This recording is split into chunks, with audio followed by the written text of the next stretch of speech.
তোকে নিয়ে বাঁচবো আমি সোনারে সারা জীবন। কত আশা তোকে ঘিরে করে যায় আমার মন। Oh daddy, you are my love. Oh. Good morning. এখন বাজে সকাল 8টা আর তোমাদের সাথে কথা বলছি দুদিন পর। দুদিনের মধ্যে আর কোনো ভিডিও করা হয়নি, প্রচণ্ড ব্যথা ছিল, ওই কারণে আর ভিডিও করতে ভালো লাগছিল না। আর আজকে মনে হচ্ছে আমার এখান থেকে ডিসচার্জ হবে, জানি না, একটা রিপোর্ট আছে, সেই রিপোর্টটা যদি ঠিকঠাক হয় তাহলে 12টার পর ডিসচার্জ হবে কি না বলবে। এখন সকালে ব্রেকফাস্টে শুধু দিয়ে গেছে চা, আর একটু পরে দেবে কি তা জানি না, তোমাদের দেখাবো। আর বাইরেটা দেখো, কালকে সারা রাত ধরে বৃষ্টি হয়েছে, এত ঠান্ডা লেগেছে, ভীষণ ঠান্ডা লেগেছে। ঠান্ডাতে এখন কথা বলতে পারছি না। আর পাশে যে আন্টিটা ছিল চলে গেছে রাতে, খুব ভয় লাগছিল ঘুমাতে। পাশে কেউ নেই, বুঝতেই পারছো যে একটা ঘরে একা একা রয়েছি, কেউ নেই। আছে বাইরে নার্সরা আছে, ডাকলে ওরা আসে। আর ঘুমাতে প্রচণ্ড ভয় লাগছিল আজকে, তো কালকেও ঘুমাতে ভয় লাগছিল, তার আগের দিনও, দুদিন হয়ে গেছে আন্টিটা চলে গেছে।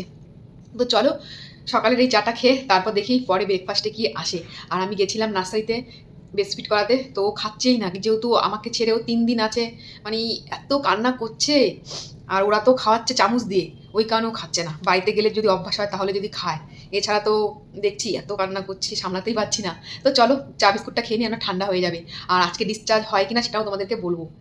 চলে এসেছে, এটা কি আছে আমি এখনো খুলিনি, প্যাক করা রয়েছে, মনে হয় ইডলি ফিডলি বা ধোসা ফোসা কিছু হবে। এটা হচ্ছে চাটনি দিয়েছে, আর এখানে রয়েছে কলা, আর এখানে রয়েছে ডিম। এই হচ্ছে সকালের ব্রেকফাস্ট। আর চা তো আগে দিয়ে দিয়েছে, চা আর বিস্কুট। আর ওইদিকে আমাকে জয় ফোন করেছে, বললো যে ও আসছে, এখন আছে বারাসাত, আস্তে আস্তে হয়তো আরও 1.5 ঘন্টা টাইম লাগবে।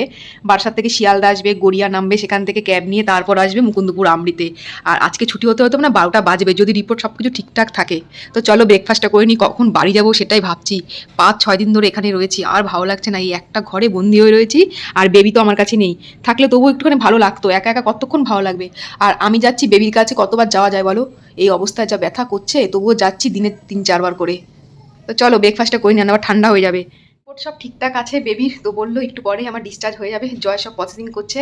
আর এখন চলে এসেছে দুপুরে লাঞ্চ। এই দেখো দুপুরে লাঞ্চ, এখানে রয়েছে আলু ভাজা, একটা সবজি, তার সাথে রয়েছে মাছ, স্যালাড, আর রয়েছে ডাল, আর রয়েছে এই টক দই।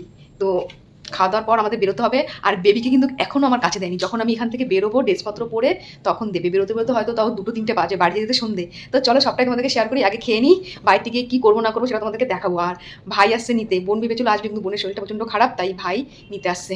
ওরা এখনও রাস্তায় রয়েছে, গাড়ি নিয়ে এখনও আসেনি, গাড়ি নিয়ে আসলে আমরা এখান থেকে বেরোবো। যাওয়ার জন্য রেডি হয়ে নিয়েছি, বাড়ির ড্রেস পরে নিয়েছি। আর এই যে জয় 2 দিন পর আমার সঙ্গে দেখা করতে আসলো। 2 দিন আমি আসতে বারণ করেছিলাম, কারণ ওর প্রচণ্ড ঠান্ডা লেগেছে, মাস্ক পরে রয়েছে। আর আসবে বা কেন, কারণ সুস্থ রয়েছে, আমি বেবি দুজনেই সুস্থ রয়েছে, ওই কারণে আসতে বারণ করেছি। হ্যাঁ আসেনি বলে জয়ের বেবি কান্নাকাটি করেছে, জয়ের, তাই তো জয়। তো চলো এখন বেরোবো, মুখে একটুখানি হাসি ফুটলো, কারণ এই 6 দিন আমি এখানে আটকেছিলাম, আমি বন্দি খাঁচার মধ্যে, কখন বাইরে বেরোবো সেটাই ভাবছি।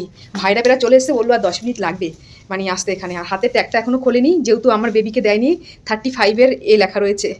যখন আমার বেবিকে দেবে তখন এই হাতের ট্যাগটা খুলবে, এখনও পাইনি বলে ওয়েট করছি। তাড়াতাড়ি করে রেডি হয়ে অনেক কিছু ফর্মালিটি পালন করে আমি আমার বেবিকে কাছে পেলাম। ভাই তো চলে এসেছে অনেক আগে গাড়ি নিয়ে, বাড়ি যাওয়ার জন্য আমি তো ব্যস্ত, আর আমার সোনামাও যাওয়ার জন্য ব্যস্ত। যেতে প্রায় টাইম লেগেছে আমাদের 4 ঘন্টা। মুকুন্দপুর আমরি থেকে ঠাকুরনগর যেতে অত টাইম লাগে না, প্রচণ্ড জ্যাম ছিল বলে। কি দেখো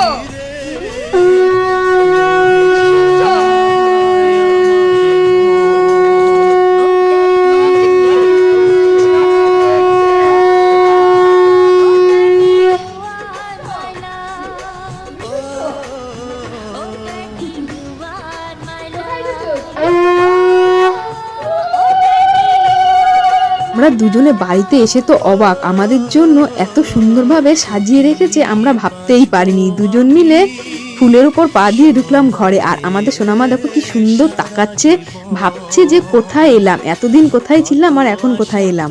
এত সুন্দর প্ল্যানগুলো ছিল বোন, মিঠুন আর জয়, 3জন মিলে ওরা প্ল্যান করে এই সব করেছে। 4 ঘন্টা জার্নি করে সোনামায়ের কিন্তু খিদেই পেয়ে গেছিল। আমি কিন্তু ওকে গাড়িতে খাওয়াতে পারিনি, কারণ আমার ব্রেস্টফিড হচ্ছিল না। তাড়াতাড়ি করে মা বাবাকে বললাম আশীর্বাদ পর্বগুলো সারতে, কারণ ও ঠান্ডাও লাগছিল আর ওকে খাওয়াতেও হবে। ও দেখো কান্না করছে।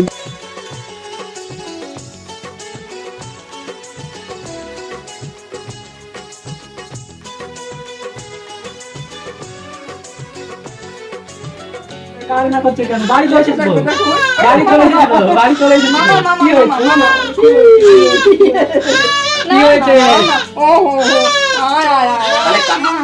এই তো, এই তো, এই যে আমি ওই বাড়ি থেকে যখন এই বাড়িতে আসলাম দেখলাম এই বাড়িতেও আমাদের জন্য সারপ্রাইজ অপেক্ষা করছে। এগুলো কিন্তু সবকিছু বোনেরই প্ল্যান, কত সুন্দরভাবে সাজিয়েছে। আর এই বাড়িতে ভাইয়ের কোলে করে আমাদের সোনামা ঢুকছে। আর এসে দেখি একটা কেকও রেডি। আমি আর সোনামা মিলে কেকটা কাটলাম, তাড়াতাড়ি করে কেকটা কেটে সোনামাকে নিয়ে ঢুকলাম ঘরে, কারণ সেই দুপুর থেকে সোনামা কিন্তু কিছুই খায়নি, শুধু কান্না করেই যাচ্ছে। কত মজা কত খেলা দিন কাটা ঘরে ঢুকে আমি প্রথমে সোনামাকে তাড়াতাড়ি করে খাইয়ে দিলাম। খাওয়ানোর পর কিন্তু সোনামা পুরো ঠান্ডা হয়ে গেছে।